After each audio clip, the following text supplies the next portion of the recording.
Hey guys, this is Aaron Peterson with the Hollywood Outsider Podcast. Joining me today for a special interview are the creators of Written by a Kid, Will Bowles and Josh Fleam? How do you say it? However you like. Okay. Flaum is good. I kind of like Flame. Fleam is that's actually the first time I've heard that one. I'm very bad with pronouncing names. We'll just go with Will and Josh. That's fine. Written by a Kid is a web series where the creators allow children to write the stories and various directors come in to bring them to life. So before we get into the nuts and bolts of it, why don't you guys tell us about yourselves and how you got involved with Hollywood to begin with? Okay, well, actually, Josh and I come from an improv background. We met at an improv theater in Orlando, Florida, called SAK. That's SAK. It's a great theater down there. It's huge nowadays, and we met taking a class there, and then we were both playing on the stage at SAK, and then Josh and I eventually formed a troupe with three other guys that we called Them, and we kind of broke off and started doing our own thing. And that was almost, how long ago was that, Josh? 1995, so 17 years. Is that Yeah, right? yeah. Oh, So wow. Josh and I have been working together for that long, and we've had a lot of fun, I think. Yeah, absolutely. We started doing sketch, went into improv. We toured the U.S. and Canada, went to the Fringe festivals up in Canada, and just over the course of that 17-year period, started writing together. And we've written a couple of screenplays now. We wrote for a sketch show that ran on Showtime, and this was one of those ideas written by a kid that we had been throwing around for a while before we ever pitched it. Yeah. And what was the initial goal with the project? I mean, what originally did you want to bring to it? Well, initially we pitched it to Kim Evie. Kim is producing partner with Felicia Day at Geek and Sundry, and initially our idea was, the seed of the idea was always to kind of honor a kid, have the kid tell a story, and bring that to life. But initially, the initial form we had in our heads was maybe more like a writer's room filled with kids, like a bunch of kids. And once we got this idea going and we were actually moving into production, we realized pretty quickly that that would be a madhouse, and we quickly hit on the idea of focusing on one kid. Exactly, Which, yeah, one kid at a time, and it also that for time as well, it made a lot of sense. Just one kid at a time, because then you've got all of this information. If it's 12 kids, that you have to sort of put together and do it in a way that would still honor all 12 of them. yeah. But that was the main goal, though, was to honor a child's creativity, because we didn't see a lot of that out there, and we knew that it would work as long as you stuck to that rule to honor the child, essentially. Absolutely. And we'll come back to that in a minute because that's actually part of the interview. But geekandsundry.com has become kind of an internet haven for the geek. Were you guys pretty excited that you landed this project with them?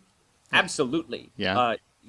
I'm a fan of Felicia Day, and we had known Kim Evie for a while. We were in a writers group with her, which is how we actually got around to pitching her to begin with. But Felicia Day and Kim Evie both put out really quality stuff on the internet, and it's whatever they do, that they put a lot of energy into it, and that's what I was excited about more than anything else. Yeah, and they're very progressive. They're able to experiment and kind of play around, and we were really excited by that as well, just to be a part of a group that's just willing to try different things. And I think that's what the internet's all about too, which is really exciting. So No, I will tell you just from, obviously we're focused mostly on the internet too. So this is a real leap forward, I think, in terms of creating original content for the internet, just the whole website itself. So, and Written with a Kid, I think, is a very clever concept. You guys have done about 8 episodes so far. What's the reaction from the community so far? The community reaction has been great. I think that people were really surprised as to what the show was actually going to look like. Once they actually saw the first episode, we saw a lot of comments initially that were like, "Oh, this is totally not what I was thinking it was going to be. Like, this is so much better." And I guess we might not have done the best job of communicating exactly what the show was going to be, but it wasn't that easy either. We had a couple of trailers that we put out, and those didn't, I don't think, effectively communicate the entire scope of the show, which is far larger. We've got animation and some celebrities and all of them really quality directors who were just interested in doing something different. And also too, I feel like as we've gotten further along into the season, I say season because that's what you still call it on the internet. But we've the response has grown, and we've started to build a community through Geek and Sundry as well. So more and more people are finding the show, and then our job now, Josh and I, is to promote the show even further and just try to spread it out there on the web as much as we can. Which you guys are doing. One thing I personally love about what you're doing with this, and you had talked about it briefly, is that you're encouraging children to embrace their imagination. Something that as a parent, I have 2 kids of my own, I can tell you is not as prevalent as it was 20 years ago, say. So when a kid goes to school now, they are not encouraged to embrace that creative side, so you don't see much of it. So when I first started watching these, I kind of just got turned on to them as a fluke, and they are extremely interesting. And seeing the kids, their eyes light up, and then seeing their words come to life is really impressive to me as a parent. And I really like that you're encouraging this to happen more. What are you hoping that kids that actually see this take away from it? Well, exactly that, and I get excited when I hear you talk that way as a parent, because that's the whole goal too. We wanted kids to sit down with their parents and family members and watch the show, but we just want kids to realize that, and a lot of kids already do, but it's great to see it out there, to reinforce it, that they have incredible imaginations. They should explore them, and when they're supported, they can have a lot of fun. I mean, it's just trying to get them to see that and get excited about it, really. Yeah, for instance, one of the first, I don't even want to call it a stumbling block because it's not. It's just one of those things that we had to move around. Is a lot of kids want to use stuff that they've seen on TV or from movies, and so we'd get a lot of pirates, and all of those pirates ineluctably would be Captain Jack Sparrow. And so there was a point where we had to say, you know what? We love that you want to tell a story about a pirate, but how about make it your pirate? And then what would your pirate look like? You'd be surprised how happy that made a lot of the kids, where they came to that realization that they were suddenly allowed to just come up with whatever they wanted to come up with, and we were just going to say yes. And you can see it in a couple of the interviews where the kids all of a sudden get really excited. And generally those moments are when they realize, like, oh, they can just say whatever they want to say. And I think also, just to add to that, I mean, like, media is everywhere now, and the internet is huge in most kids' lives. And I remember a time before it was like that, and I was just out in my backyard playing by myself, daydreaming, coming up with things. And this is trying to kind of reach that space again for kids, because it's not that kids aren't doing that, but I do think a kid can go through his whole day and there's a lot to distract them. There's video games, there's stuff on TV, there's so much out there, and this is just trying to reach that part, that creative side, and nurture that, which when it comes out of a child is just amazing. Well, I agree with that. When you see a 6-year-old with an iPad, I can't imagine he's doing a whole lot of original creative thinking anymore. It's just they're obsessed with everything that they have now. They don't have to go outside, play, and build a fort and create things with their mind. So I think it's great that you guys are taking that approach. I don't picture you guys like driving around an ice cream truck trying to find kids for stories. So how do you find these kids and decide what stories they're going to tell? We own a hovercraft. Yeah. That'll get them. Pink hovercraft, no.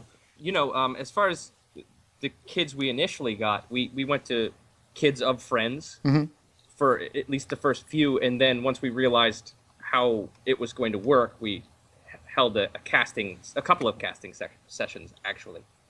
And so we brought in kids who auditioned, but it was a different kind of audition, really, because we were asking them to tell a story on the spot. So it was really just trying to find kids who, some kids are just really shy, and it's hard for them to do that when they don't know you that well. And then some kids are like really sharp and a little too on the ball. It's like they've been preened out here in Los Angeles to be these actor kids, and that's fine.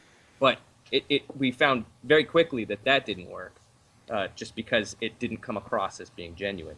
Yeah, but it was a mix. It was a mix. It was about 50-50 of kids of friends and kids that we brought in through auditions.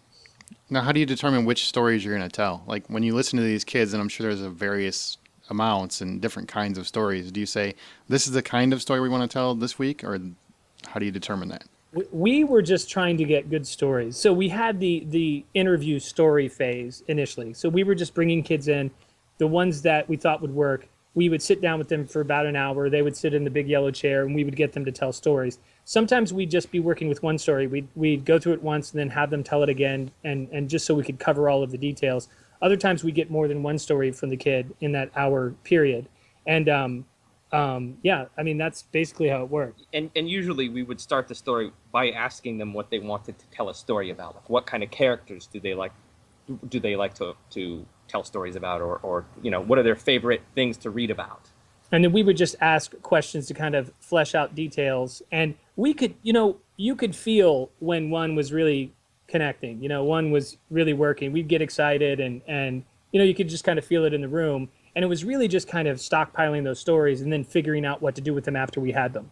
I interviewed a Hollywood coach and agent a few months ago, and he represents younger actors, and he told me how sometimes it can be really difficult to work with kids because not only, like you were talking about, do you have the Hollywood trained kids, but you have the normal kids, that don't want to sit still and behave. How's it been working with the kids that you've worked with so far? The capacity in which we work with kids is very simple for us because we're just, our whole thing is just let them be a kid. We're not trying to make them act like adults or say the things that adults would say. We're literally just asking them questions. And for us, I mean, sometimes they don't cooperate necessarily, but that also is not a bad thing for us. Yeah, we just we're just hanging out, talking to them. Sometimes we had kids who didn't really want to tell the story once they got into the room. They were like, I don't know if I want to say anymore. And you're like, okay, great. Yeah.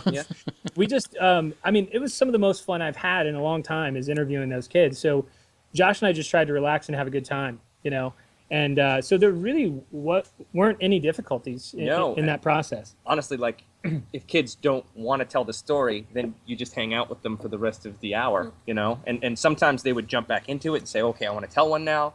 And then sometimes it was just that they just wanted to hang out and eat free fruit chews. Yeah. Sometimes they were really shy, too. Occasionally we get a kid who would come in and in the audition, maybe it seemed like it was going to work, but then they'd come in and they'd just be really shy. And, there's cameras, there's lights, there's a lot of people around. So I can totally see that. What's the goal with the directors you're using? Because I know you're using different directors from YouTube, I assume, or wherever you're using them from. How do you choose them? Do you choose them based on the style of the story, or do you just have a different one assigned every week, or how does that work? There were definitely, within Geek and Sundry, and we mentioned Kim Evey. We should also mention our friend Daniel Strange, who's the supervising producer, and he's a big reason that this show is so good, in my opinion. He's an outside eye, and he's a director as well. He directed the first episode, actually, Scary Smash, and he's brought some friends of his in that have done really well too. So it's connections and just trying to find people who are willing to do it too. We can't get Fincher or Scorsese right now. Although, if we get a second season, we're definitely going to try. Yeah, and if they're listening right now, yeah, we'd love you guys to just at least look at the show and give it a thought. Well, I'll be honest with you guys. You've had Joss Whedon, and he trumps Scorsese on the internet. Well, yeah, and when we aired that episode at Comic-Con, it was such a huge response. It was wonderful. People went crazy. They went bananas. Outside of that audience, there may be not very many people that would recognize him just by his face alone. Yeah. But at Comic-Con, everybody knew who he was, or news spread very quickly, and that it was a huge response. But also too, as far as the directors, I mean, once we kind of knew what directors we had, we did try to match them up based on their style, and animators as well. We've had GhostBot Animation. They've done 2 episodes, and they've been great because they've been able to they can do different styles, so it's been wonderful. But yeah, they're definitely trying to match up the style of the story with a certain kind of director. And also, it was very important to us to have directors that understood our mandate, which was that they had to take what the kid said word for word. It's not like they could take the story and then sort of mold it to whatever they wanted it to be. And certain directors did not understand that, no matter how many times we said it. And that's fine because, we didn't ultimately use them. But the directors we used typically were able to very quickly key into what the story was that needed to be told based on what the kids said. Yeah. Everything you guys are doing with this is great. Oh, thanks. I will say Felicia Day, Aaron Douglas from Battlestar Galactica, and then you had, you know, our personal. If you ever listen to the show, we talk about Joss Whedon. It's just sad how often we mention his name, but you know, he's our personal geek god, and they've all been involved in this project in one way or another, as well as several others in the future. How do you end up scoring all the talent? That is all Kim Evey and Felicia Day. Yeah. Yeah, And I think Dan Strange has Yeah. a definite say as well. Well, Dan worked on directed episodes of Between Two Ferns. I don't know if you've seen that, but yes, I have. yeah. So there's tons of people who have come through that show that he knows now. So, but yes, it's mainly Kim and Felicia who have all the contacts and bring people in for sure. Is there anybody? Do you have a dream guest star kind of thing that you really, really hope to land someday? I would love to use any number of celebrities that aren't porn stars, but I'm more excited about directors, like getting celebrity directors in who can take 30 years of experience and a very small sum of money and actually come up with something that people would be excited about. Yeah, like Ridley Scott. If you're listening to this, we'd love David for you to Fincher, come in. Wes. No, I also too would like to get Daniel Day-Lewis for one. I don't think that. I don't think that's gonna Wow. happen, but I think it would be sublime. It I would think be- it would be amazing. That might be too intense for children. Maybe, but I think he would surprise everyone. They'd be like, "Oh yeah, that was great." Yeah, he strikes me as fun. Yeah, He's just a fun guy to hang out with. When you do the stories, and you know, basically, if you haven't seen it, guys, you know, and go to geekandsundry.com. But if you haven't seen it, Josh will sit down with these children. They tell their stories, and then the video is presented along with the story. Do you intend to maybe in the future repeat it as just the story without? Because I know you guys have to coach the kids and whatnot, but just the story and just have kind of like a voiceover of the kids and just uninterrupted. First of all, the uninterrupted story would sometimes last for like 30, 38 minutes. Oh. And it would just be a lot of ums and pausing while they come up with their ideas. I think that, we have a couple of episodes that link to the full director's cut, which is more of a short film and less of the kid. Mm-hmm. That's episode 6 is definitely like that, robots attacking the city. although Jimmy Marble, the director, put Miley, the storyteller, into the short film version. Yeah, she's too, embedded so. into the story, and it's really wonderful. It's definitely it's a different vibe from any of the other episodes that we have. Yeah, that one was a little different. And also I think it was the most recent one where the kid didn't have an ending, Yeah, which yeah. I liked a lot. I actually liked a lot. It's funny because there's only a little of that in the actual episode, but we could not get her to finish a song or the story. Like, she just would not do it. We kept coming at it from different angles, but that's part of the fun though too. Is like it wasn't upsetting us; it was just making us laugh. That she just wouldn't give us an ending, which is so funny. And after a while, she realized the game of it and just refused outright with a big smile on her face. I thought it was great because Yeah. you watch the other ones and there's obviously a very conclusive end. You know, the kids like to finish an ending just as much as adults. But this girl, she just said, nope, Yeah. you're good. Well, and I love too that they were sort of friends. I mean, like initially in that episode, when the story started, we were trying to figure out if it was a love story, if it truly was a love story, and she wasn't even committing to that fully. So it was that was a really interesting one. Yeah. How it unfolded. To me, the real charm of that story was that the sort of friend zone angle, the fact that John was put into the friend zone, and for a girl who is 6 years old, I believe she's either 6 or 7. I think she was 7. Yeah. To understand what the friend zone is and to use it against one of her characters is both hilarious and upsetting to me. Single male who has been in the friend zone. I've been there. Haven't Not with we a all? mermaid. Yeah. With an actress or two, You got to be careful if you don't get out of the friend zone quick. Yeah, there you for should never life. go in there. Yeah. Never go in there. Yeah. Yeah. That's the lesson. That's the lesson for everybody out there. And those young kids need to learn it when they're 6 or 7. That's a good age to know it. What do you guys have coming up in the future? Any amazing stories you want to plug, or maybe a DVD compilation? Well, we hope that we can get a second season with this show, and because we've learned a lot with this season, and we would like to try some new things. And then Josh and I are looking to create some new things to put out on the web. We hope that will be coming out very soon. We've been pitching ideas around. Nothing we could talk about yet, but Yeah. stuff that we're excited about and have been thinking about for a while. Yeah, If you do, come back. We'd love to have you back.